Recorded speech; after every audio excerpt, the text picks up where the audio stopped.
This is KARL-JAMES Langford, and this is... Tom Savory. And last week we looked at a completely different genre.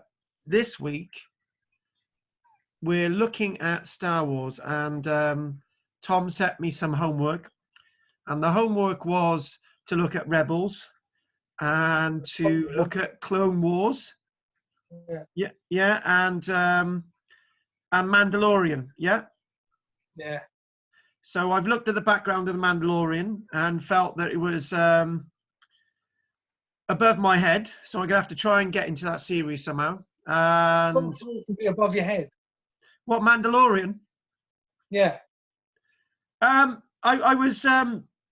think what I did, I researched the background. Just watched it. Yeah, I should have just watched it. I researched the background and looking at Mandalore and what a true Mandalorian is, and then what a Mandalorian became, and the Mandalorian conquest.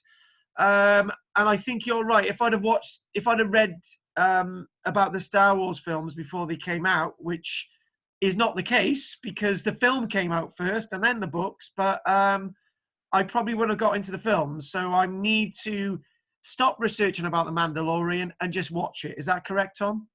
Yeah, because it touches upon the lore anyway, in the most simplest ways. So you get it. All you need to know is that it takes place roughly 5 or 7 years after Return of the Jedi. Okay. So what I'd like to start off with is episode 1, The Phantom Menace. And we see Anakin Skywalker hasn't become a Padawan yet, and he becomes a Padawan. And it's a film that I saw, obviously, years after I saw 4, 5, and 6. And that's, I think, the way we'll talk about them today. Obviously, when we give them titles, New Hope, when we give them the other titles, I think it takes things out of sync, but we'll give it a go. So, Tom, introduce episode 1, The Phantom Menace, a little bit more. So it's obviously set before the original trilogy, about 30 years before. So you've got Darth Vader, Anakin Skywalker, as a young boy before he was trained as a Jedi. And you're introduced to a young Obi-Wan Kenobi, who is a Padawan of Qui-Gon Jinn, his master. And there's a trade federation, which is, causing a bit of issue. Because little do they know, it's actually being controlled by a Sith Lord. And the Sith Lords have been gone for thousands of years. So, hence, it's a menace. Exactly, because nobody really understands this Sith Lord thing when you actually start looking at episode 1, because we haven't really seen that when we look at A New Hope, and when we look at Empire Strikes Back. We're sort of, lots of this is hidden. And when we think about the development of the 3 trilogies and the other films, things are being added into it. It's nobody sat down in 1975, 1976, 1977, and nobody sat down and said, this is the way it's going to go. Because before, we haven't actually gone into A New Hope yet, nobody knew we were going to have so many films. Do you think it was expected to be a standalone, wasn't it? It was supposed, standalone films. Let's look at that when we go to New Hope. So, and one thing I'd like to introduce is that we're going to be looking at all these films in detail.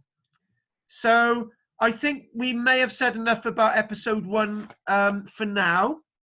And And I think maybe the way we're going to do this is maybe next week, Tom.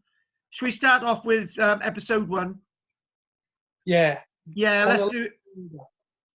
Do it in that order. Okay, here we go. So now we're going into Star Wars: Attack of the Clones. This is film 2. We're understanding other characters and other characters that die off, like Jar Jar Binks. When I say die off, what's that? Jar Jar Binks doesn't die. What I mean die off. You don't see Jar Jar Binks in A New Hope, do you? No, but I know where he is in A New Hope. Oh, right. Okay, a mistake I've made. Okay, there you go. Not actually in the film. Yeah, no. What I mean is that you don't see his character reappearing. That's the point I'm trying to make. Yeah.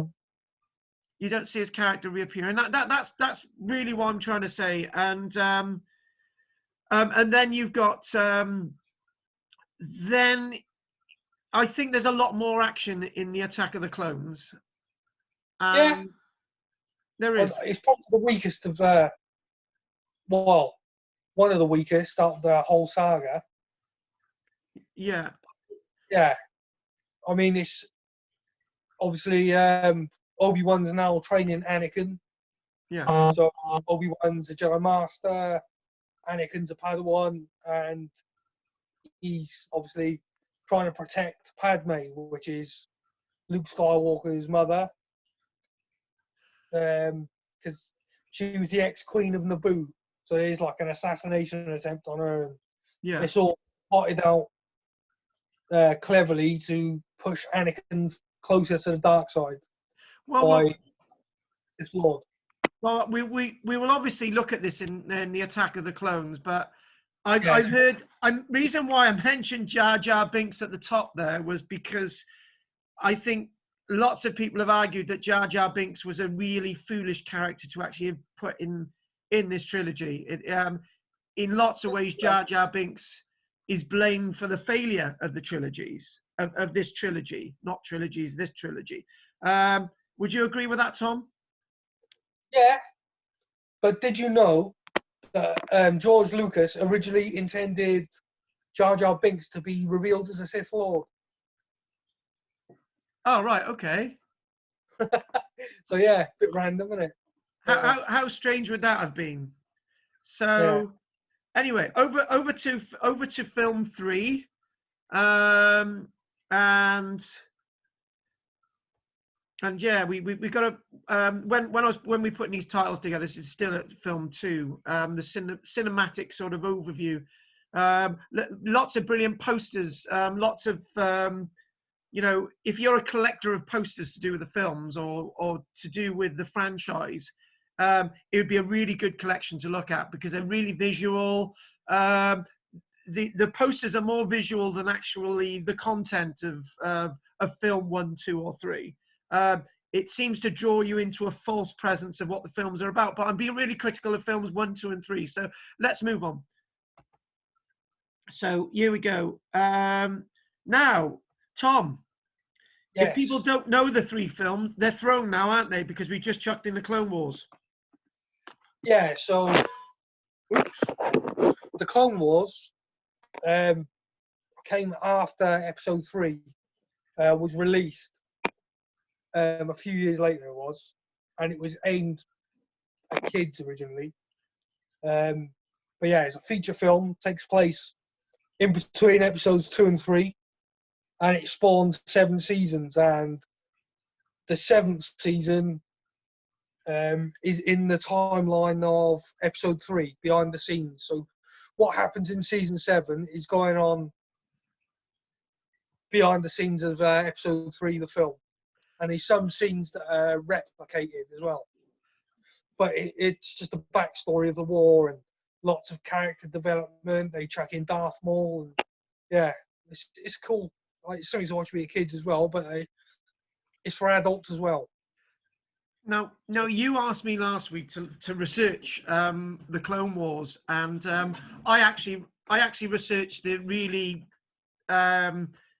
the really early children's version, didn't I? 2003, and you used the word that's not canon. I was not watching, yeah, and you had a bit of a laugh that I was watching that, and I just thought, actually, I have watched it. I've learnt a few things out of it, and then you're saying it wasn't the series I should have been watching. I should have been watching the Clone Wars that's actually shown here. So when anyone's doing any research on this, be very wary that there's other versions which ain't canon to do with the Star Wars series. They don't count in the continuity anymore, but you still learn a bit more about characters that appear in this version. So thanks, Tom. So in other words, what I've watched just doesn't go into anything that I could. Is that correct? Yeah. So it doesn't do anything for the main story. It doesn't exist in the actual timeline anymore. In the canon. Thank you, Tom. Next time, I'm going to be a bit more precise on the questions I asked you. So when we look at, I need to get researched up on the Clone Wars. I need to really understand them. I need to get into it. I need to get into all these. Actually, I do recognize these characters from that early series. Darth Sidious, who I obviously recognize there. And you do see these in that children's series, but obviously I need to watch this to understand before we actually get onto this. So episode 3, to be now Darth Vader. He's badly injured on the planet. He's he's disfigured, and this then leads us into A New Hope. Revenge of the Sith is quite a graphic film, and we see some quite major changes. And this was probably the better of the first 3 films. Tom? This is probably my favourite Star Wars film, if I'm being honest. Okay. So it shows the conflict within Anakin.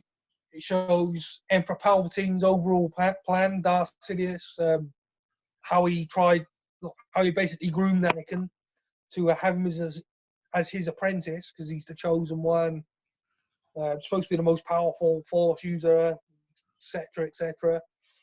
And you see how he manipulates Anakin into becoming the very thing he swore to destroy as a Jedi. And you see why there's no Jedi anymore. What Darth Vader does to him.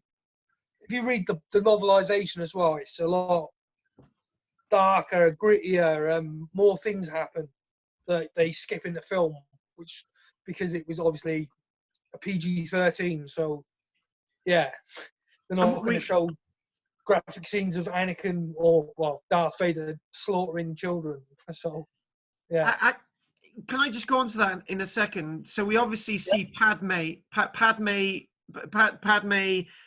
and we see the sort of the twins sort of disappear and all the rest of it. That he's unaware of what's going on, and maybe we could discuss that a little bit more about how that then goes into A New Hope, and actually the slaughter of the Padawans.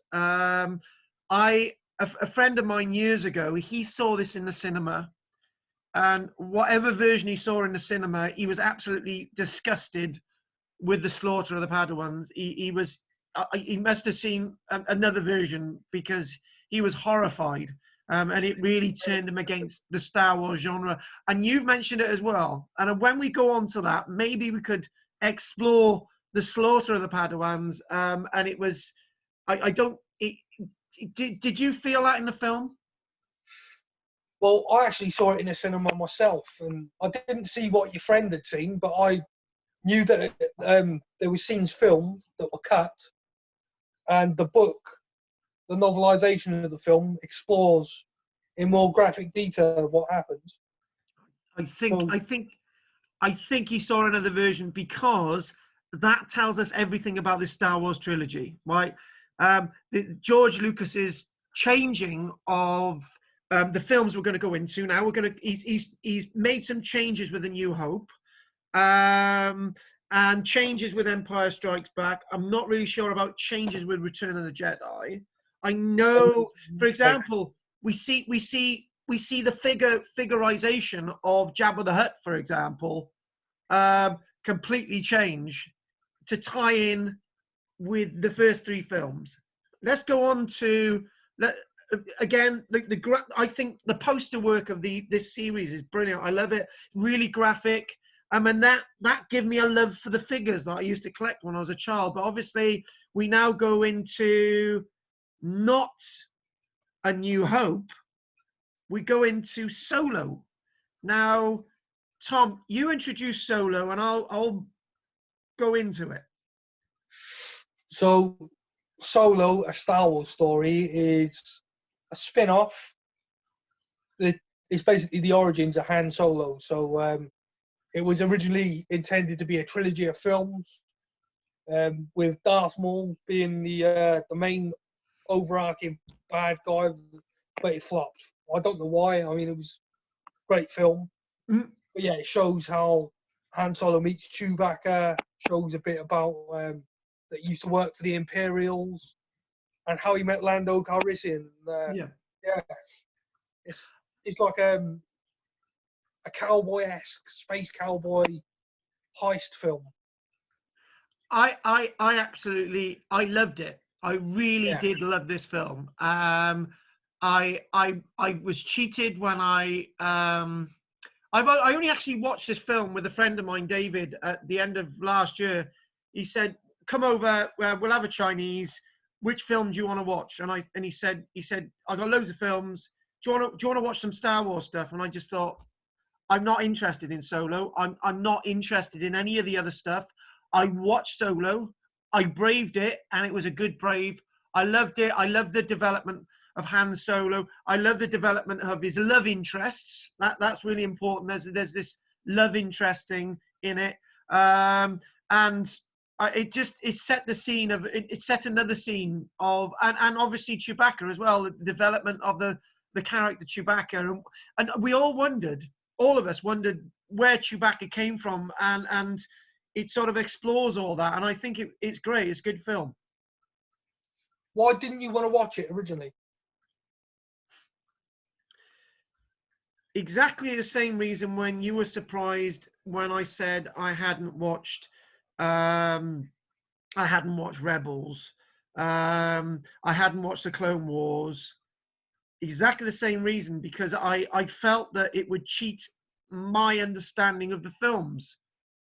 You know, I love Alex Guinness, for example. You know, I adore him, and I just think, is that going to take anything away from his character? Is that going to take anything away from Harrison Ford? Is that going to take away from any of the other figures I've loved? You know, even Warwick Davis, you know, as an Ewok and all these other things, you know. Warwick Davis was in it. He was in. Please my ignorance. He was actually in Solo, was he? Yeah. He was in the.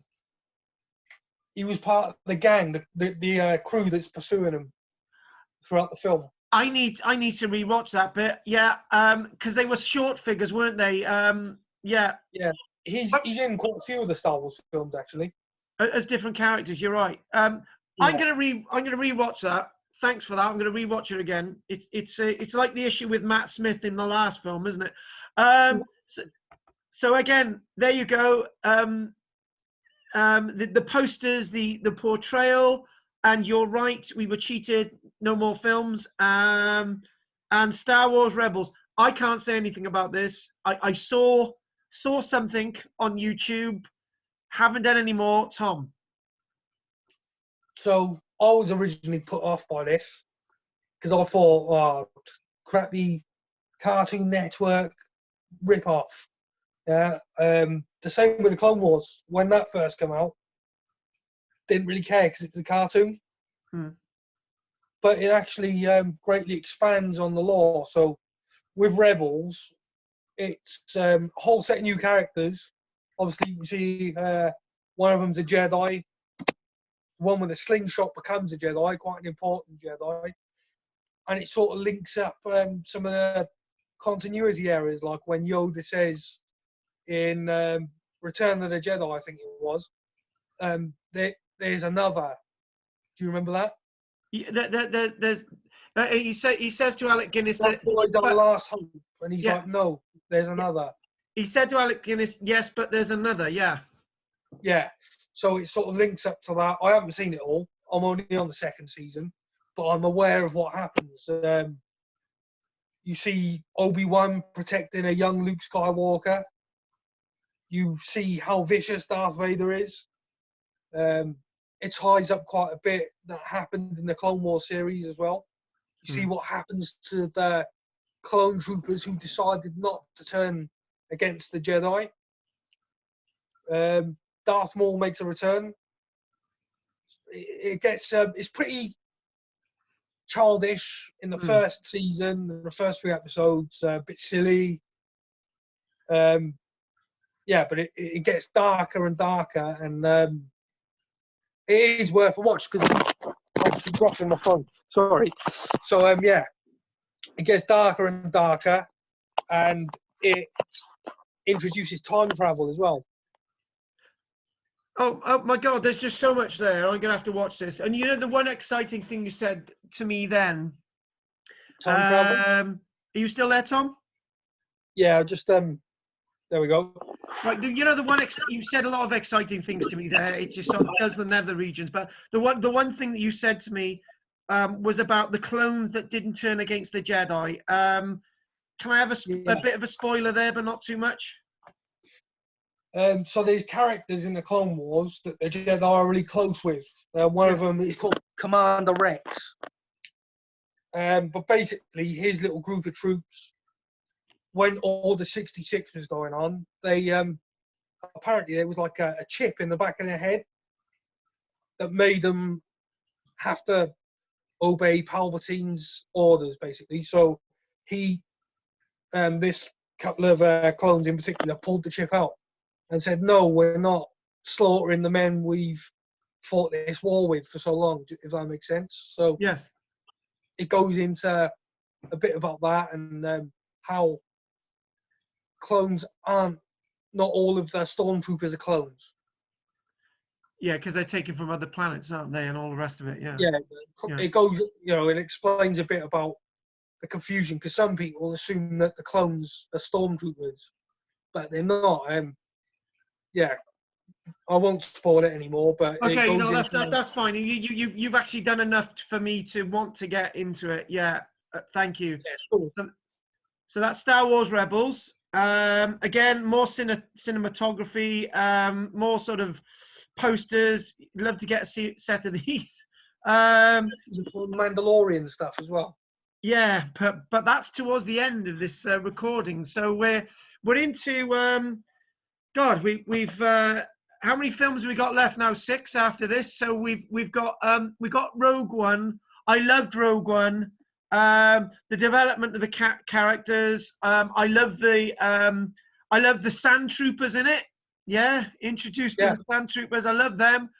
It's sort of, you start and lots of the fighters actually portrayed there exactly the same fighters as we actually then see in New Hope. So this really sets off and makes a New Hope work. To be honest with you, this is a lead right film. into the beginning of A New Hope. It leads straight into it. So the end of this film ends just as Vader's ship is capturing the rebel ship at the beginning, if you remember. And you see Carrie, yeah. But I'm not too fussed on the characters. I mean, they're okay. But my problem is because in the old canon, before this film came out, this film is based off other characters which they changed for this film. And yeah, it's a long story. It's about a character called Kyle-Katarn, but I won't go into him. But he was a cool cross between like Han Solo and Obi-Wan. He was like a Jedi smuggler. And his original story was that of Rogue One. So this guy took the rebel plans like Jyn Erso did in Rogue One and delivered them to the rebels, basically. So, but other than knowing that in my head, if I didn't know any of that in my head before watching this film, I would have enjoyed it 1,000 times more. But I absolutely, I do love this film anyway. So you're talking about spoilers again. You're talking about if only we didn't have those spoilers. If yeah, exactly. But then again, we're intelligent guys. We want to know a bit of information. It's like The Walking Dead, isn't it? We want somebody to tell us what happens to the governor in the next episode, and all these other different things. We want to know what happens to Rick, and we want to know what happens to his baby, and we know a little bit more, and it spoils it, and it's just like, well, let's just get watching these things and then get to the end and then analyze them. So again, there's actually a prequel to the Rogue One book as well, which is really good. So you learn about Jin's father and how the Death Star was constructed. You learn a bit about Tarkin, played by Peter Cushing. He was actually in this film, Tarkin. So I can remember that because they got an actor that looked really similar to Peter Cushing. But obviously it CGI'd him, didn't they? Yeah, it was. The thing is, we actually realize in this film that Darth Vader is not the one in charge. Because Tarkin is more powerful than Darth Vader. He's higher up in the command, didn't he? I suppose. Exactly. And that's the thing. When we jump into Star Wars: New Hope, there's only the Emperor and Darth Vader, which we're going to go on to now. In this, it explores the fact that there are other characters who are equally as important and more powerful than Darth Vader. And it starts to make you wonder about other background characters to the Emperor, what's pulling the Emperor's strings, but that's something else. Anyway, so here we go, episode 4, New Hope. This is A New Hope. This is obviously the first Star Wars film I ever saw. You got Luke Skywalker, and obviously we've mentioned the relationship with Chewbacca, and we've mentioned the relationship with Harrison Ford, and then in a way we introduced those droids. But I know those droids are being introduced in the other films, but they R2-D2 and C-3PO are really high up in this film. And in fact, I think all the other characters, Tarkin's in this film as well. So obviously Darth Vader and all the rest of it. But I feel happier with this film because I understand it more. But I've seen it so many times. Tom. Yeah, obviously it was the first film made, so it wasn't obviously called Episode 4. It wasn't called A New Hope, was it? It was just called Star Wars. Star Wars. So it sort of introduces the whole world, doesn't it? So you can watch this as your first film and still understand the rest of them, if that makes sense. So this is a great place to start. It's all you need to know really for a casual viewer.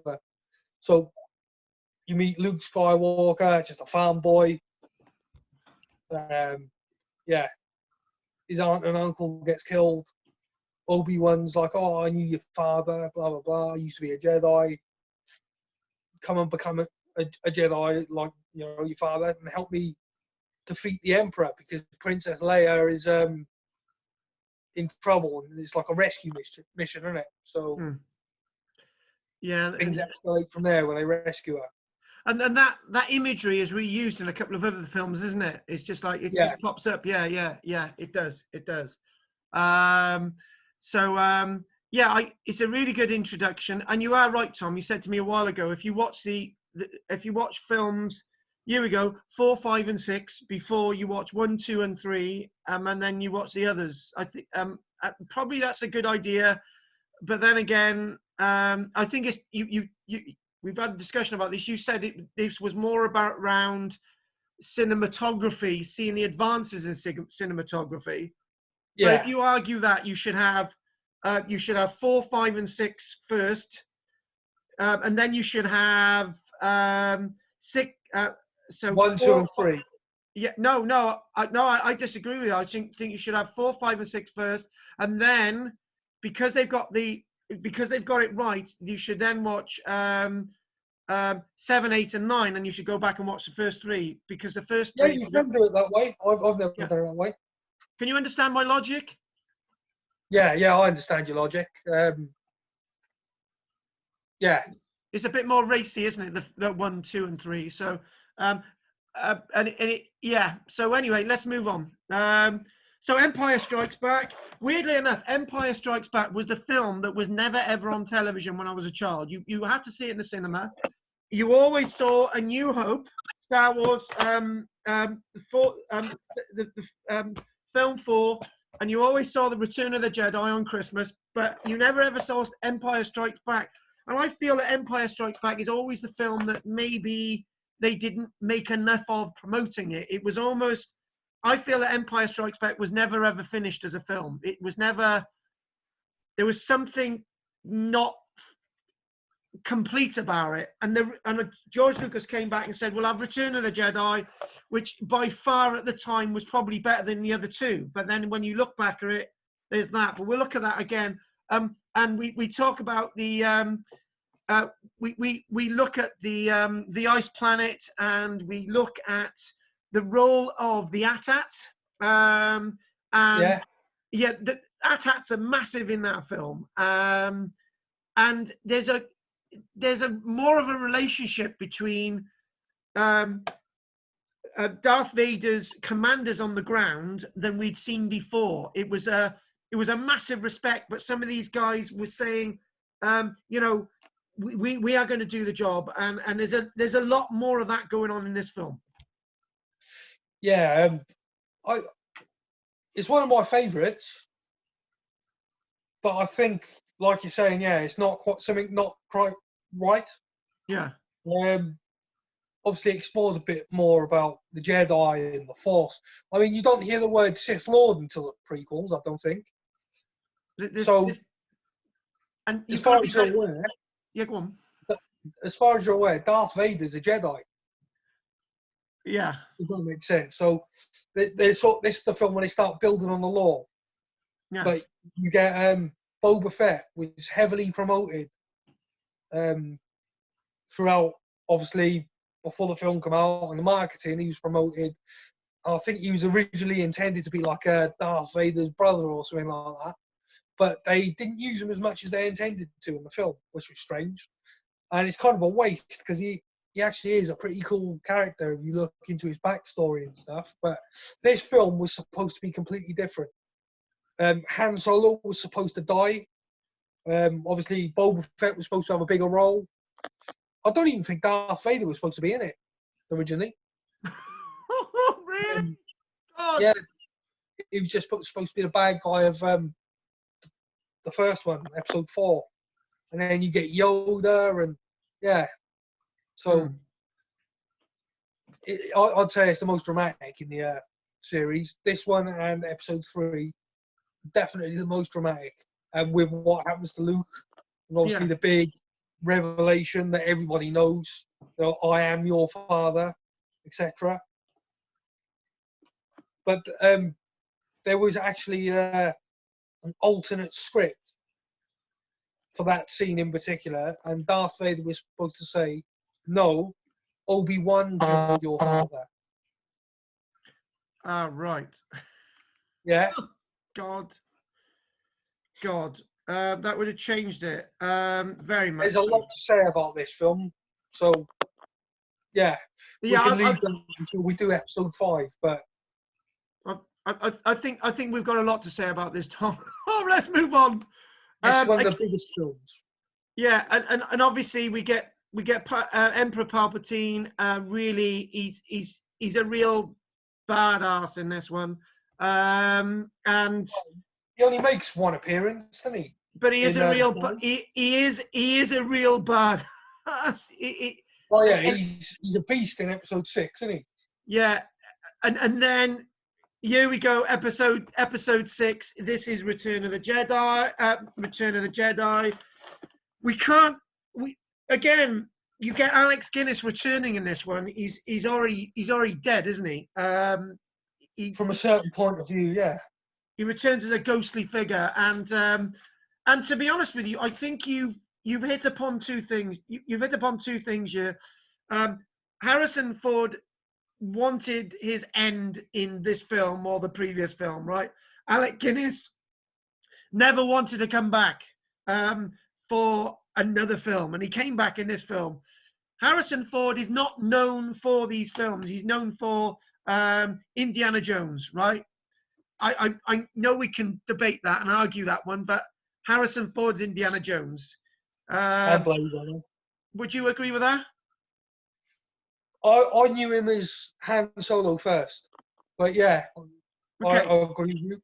Okay, but I think it's the bringing back of characters, and we got Tarkin coming back for Rogue One, as you know, because obviously that's made after, and you've got Carrie Fisher coming back, and she's not alive in the last film, and she comes back, and there's all these different things, and I think they want to keep hold of these figures, and they own these figures in a legal sense. You've done it, Tom. I've done it. You sign a disclaimer, and it says the company owns your, rights to your figure, and your acting. But I don't think there's so much we can say about this. We can say about the Ewoks. We can say about Endor. Not the Ewoks. What? I didn't like the Ewoks. But you may not have liked them, but they were far better than Jar Jar Binks. I prefer Jar Jar. Do you? Yeah, I mean, I can put up with Jar Jar. I didn't like the Ewoks. That's what put me off this film when I was a kid. I always preferred episode 5. Because, I mean, I like the fight scene at the end of this film. Nice. I thought that was amazing. But you had, because it cuts back and forth, you had to put up with the Ewoks, and I wasn't a fan. Okay, fair enough. Okay, so we'll bring that to bear when we look at Return of the Jedi, and then we've got how many years which we've got a break? Well, you got 5 or 6. I think it's 5 in between 5 to 7 years after you got the Mandalorian, but we will wait until we get more information on that because there's only one season. Okay. So skip ahead 30 years, I believe it is. Because, about 30 years, you've got The Force Awakens. So, can we... we're not going to talk about it now, but there is... Disney's talking about another film, which leads from somewhere, but we won't talk about that now. But this is a reason why I mention that. It's always reinventing bits of the film to help what's happened in the franchise and recorrecting things. And Star Wars, The Force Awakens, absolutely loved it. I cried my heart out with what happened to Harrison Ford. You've got... Yeah, that was savage. That was bad. I cried, Tom. I shed a big tear. I was really shocked. I weren't expecting it, see? No. He wanted to go because it was like Harrison Ford doesn't like to carry on figures. He said this with the Indiana Jones trilogy. He says if he does Indy 5, right, he's dying in it, right? He's not doing another one. He didn't want to do the Crystal Skull. We're not doing Indiana Jones. He didn't want to do the Crystal Skull and whatever, but he wanted to die off in this, and he had a death that was the worst possible death you could possibly have. A major lead character, a major Hollywood actor, he's gone, right? I'm really hurt by that. And then you've got Rey's character developing, and you've got Carrie Fisher back in. And the thing is, at the end of the film, is that you have that old figure coming in, don't you? Yeah. He just turns around, and you're thinking, why? I fucking love that scene. What's that? So I had to swear on that, but for me, that was the after obviously Han Solo dying and that last scene was what made the film for me, where he turns around, you hear his theme tune playing, and she Rey hands Luke Anakin's lightsaber, his original blue lightsaber, and like it's like, oh, what's gonna happen next? You know what I mean? Is he gonna go and save the galaxy? Is he gonna be like Yoda? You know what I mean? I was really excited at the end of that film. Did you feel that Mark Hamill could have had more of a role in that film? Were you happy with just that? He was supposed to, and I wish he did. If not, I wish he had more of a role in the 8th film. But yeah, it was a bit of a wasted opportunity there. But I love that scene anyway. I thought that was awesome. The way he just sort of turns around and he's got a big beard and that, and he's got hair like yours, but like grey. Yeah. Yeah. Yeah. That's true. That's like Obi-Wan. And to be honest with you, you and I are not these directors or these producers, right? There's a reason, and you've just said it yourself. If Mark Hamill had been more in that film, you would not have had that scene at the end. Yeah. So we've got The Last Jedi now. I am nearly killed Star Wars. We're gonna have a row about this when we do this film, right? No, I don't hate the film. Okay. I actually like the film. I mean, it's not the best Star Wars film. Right. And I wasn't too pleased with Luke Skywalker in it. But I agree. He could have been so much more. I agree. But yeah, it was an alright film. I mean, but for the fan base as a whole, this nearly destroyed the whole saga, basically. I keep hearing that. This is why Han Solo lost money. So there was a backlash to this film, and obviously Han Solo came out next, and people thought, no, yours, you've done a big poo on us, you've done a turd on our fan base, so we don't respect you anymore, we're not watching Han Solo. And that's what this film caused. I've heard that. What can we say about it? Go for it. So everything that was set up in episode 7, what you thought was going to happen, is basically swept under the carpet saying, no, don't listen to that, it's all bollocks, basically. Yeah, so what it was built up to be something big, and it was quite anti-climactic. So with Snoke, for example, you're like, oh, who's this? This is the next big bad guy, like, do you know what I mean? And what happens?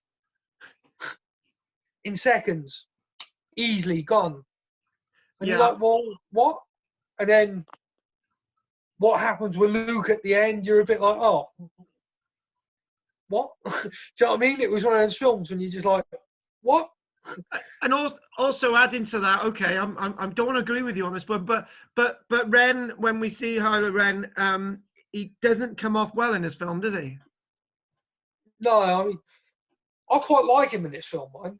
Do you? I like how unstable he is, but he's still a bit of a pussy, isn't he?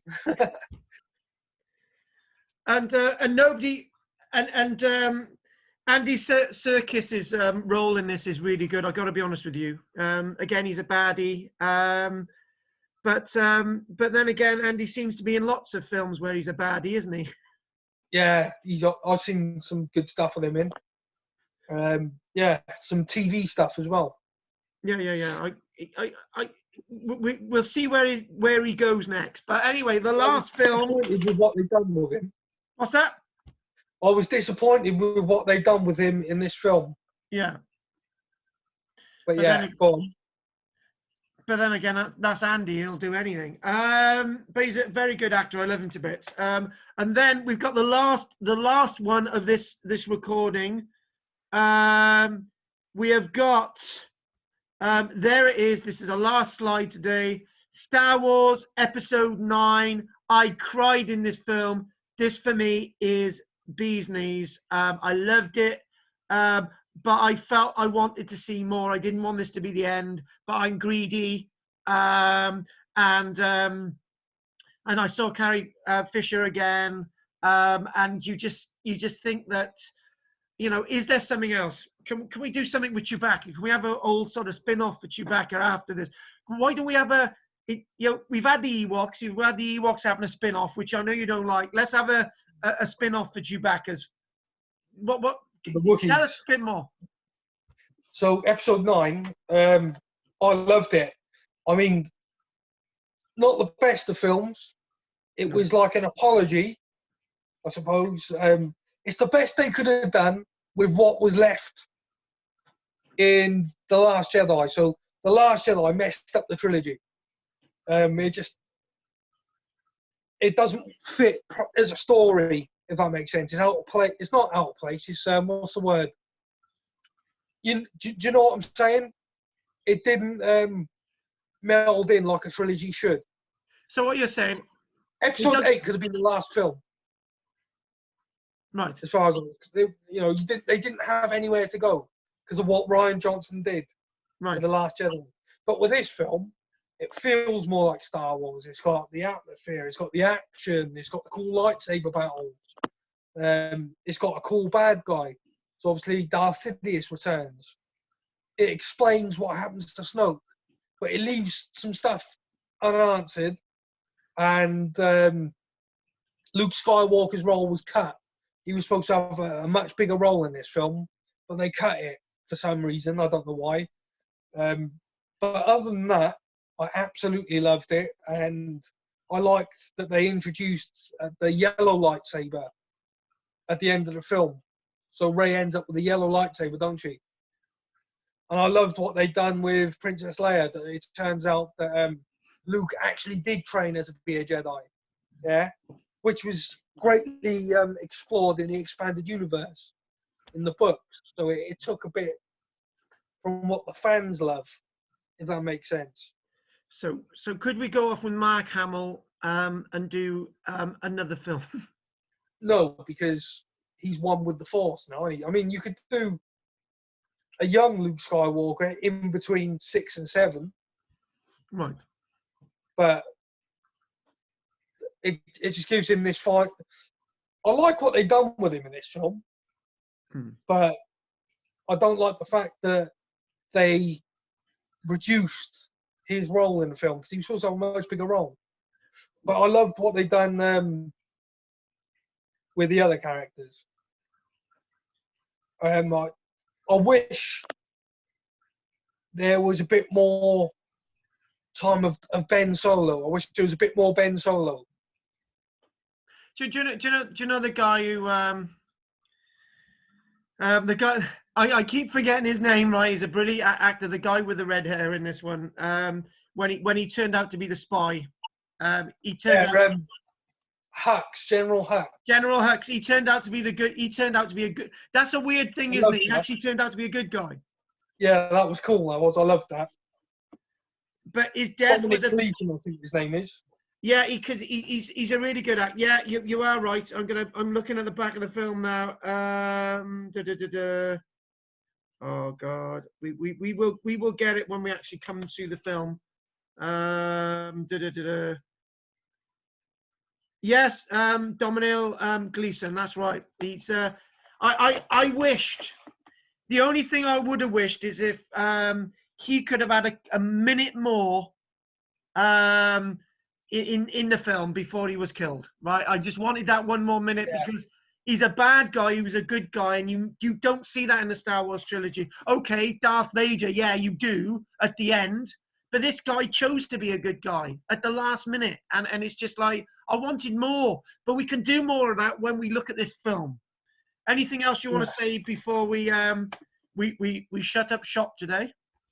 One thing that really pissed me off about this film. Okay. Do you know at the end? Yeah. When Rey calls upon all of the Jedi. And then you hear the voice of Anakin and Obi-Wan and Yoda and Mace Windu, etc. Yeah, go on, say it. They didn't show them as Force ghosts, which they were supposed to. They cut it. Right. They couldn't be asked to at the very least, put Anakin in as an actual ghost.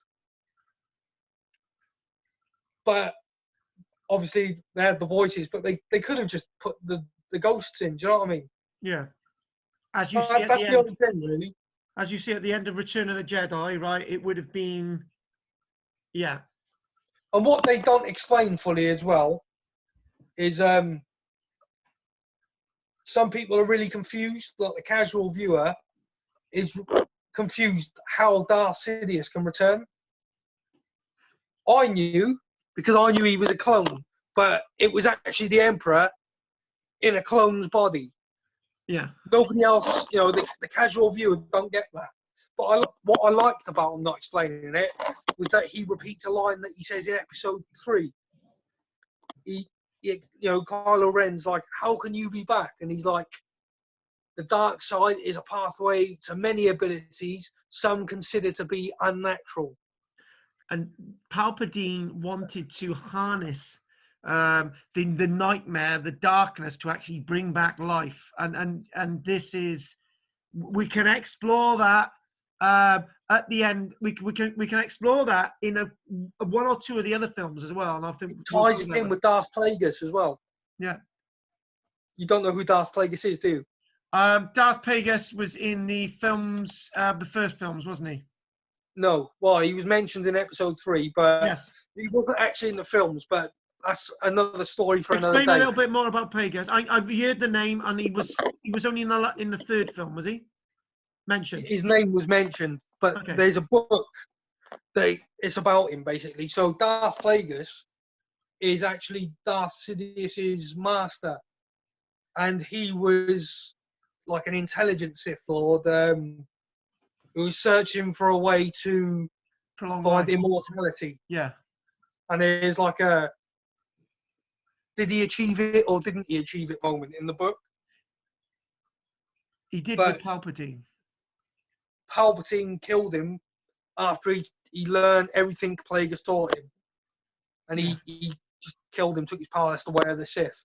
There's some stuff that you need to read or listen to. Yeah. To enjoy the films more, I suppose. Yeah, yeah. More than you enjoy them now. Yes. I can give you a list of audio books to listen to, which I think, because you like radio dramas, don't you? Yeah, I love them. Yeah. Yeah. Similar type of thing. There's some bangers, man. There's some proper awesome Star Wars things you're missing out on. Okay.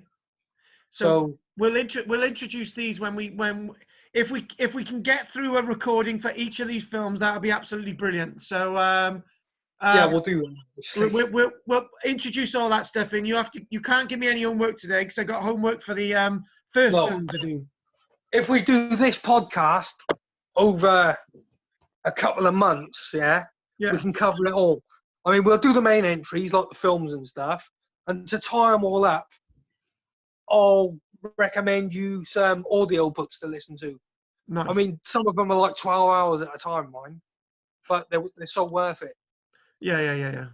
In the right order, Tom. Content, mate. Let's have them in the right order, exactly. There's a lot of content that you're missing out on. Okay. And I'm really excited for you to experience it. I wish I was you at this point, not having read them and knowing what happens. I wish that I could have that again. Good. Well, put them in the right place. Yeah, I will. Good. There's some stuff. Yeah. Brilliant. You'll see. You'll hear. Yeah. Or read. We will. And you're starting to look like Ricky Gervais now. On that note, this is KARL-JAMES Langford for KTFM, a recording on Star Wars, an introduction. And over to Tom. All right. Excellent. Thank you very much. We're gonna. Yeah, enjoyed that. So I've enjoyed that as well. So here we go. Let's one next time. Yeah. We're gonna do film 1, and that's what we're gonna be doing for next week. Thank you very much. Take care, guys.